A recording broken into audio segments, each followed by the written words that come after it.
The Chief Executive of the National Residential Landlords Association, Ben Beadle, joins us now. Mr. Beadle, very good morning to you. Thank you for your time this morning. Let's cut to the chase with this one. Do you think rents will go up to cover the costs?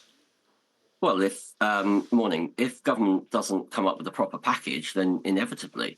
I think the thing that we've got here is we're not anti wanting to make homes as energy efficient as possible, and we will engage with government. But the reality is actually almost half of homes meet the A to C standard. That's increased significantly over the last decade, and we're talking about 2.5 million homes that need to be improved.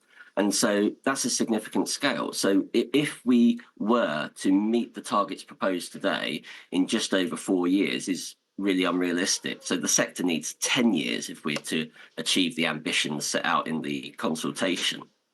You talked about if there were a proper package. What would that look like? Well, I mean, firstly, we need to make sure we've got the people able to do the work. That's one thing. The second thing is to make sure that if we look at the likely cost of doing these works, it could cost the sector upwards of £20 billion, and that somebody has to pay for that somewhere. And both the Committee on Fuel Policy and Citizens Advice have both called for a financial support package to improve the energy efficiency of housing stock. And I think the one thing we need to get across is that actually 93% of individuals own property, and typically they only have one or two. So we need to dispel this myth that landlords somehow can just swallow this cost.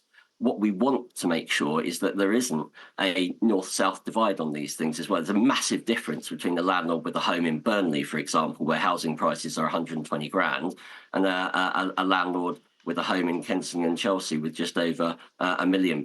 So we need to make sure that there is a proper package of reforms and a bespoke package of reforms to support the sector, because otherwise, in answer to your very first question, energy improvements will only be fundable through higher rents, and nobody wants to see that. OK, let's go back to a couple of things you said there. The figure you said that it would cost £20 billion for the sector, for the private landlords sector. So what would you expect of that £20 billion? What would you expect the government to fund? Well, we would want to make sure that that there is a package for landlords in terms of grants to be able to do this work.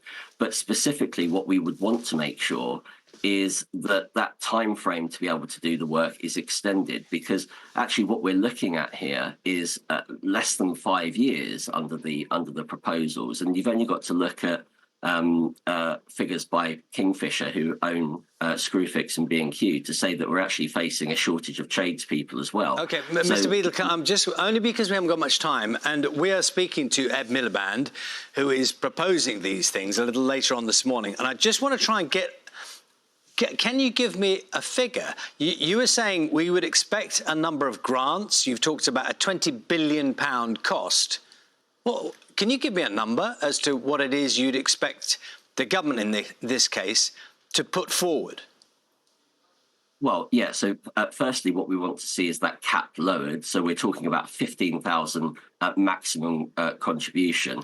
And the second thing we want to make sure is that those landlords that aren't able to easily upgrade the energy efficiency of their homes have the support that we need. We saw figures a couple of years or so ago. We had the Green Homes Grant, where government made a contribution towards the cost of upgrading homes. That didn't work very well because contractors put their prices up. And so what we need to make sure is that things are done at a local level through local authorities, and that landlords have the support that they need in terms of being able to get this work done. OK, I noticed you didn't have a number for me there. I mean, it would be quite helpful, but you just don't have that number.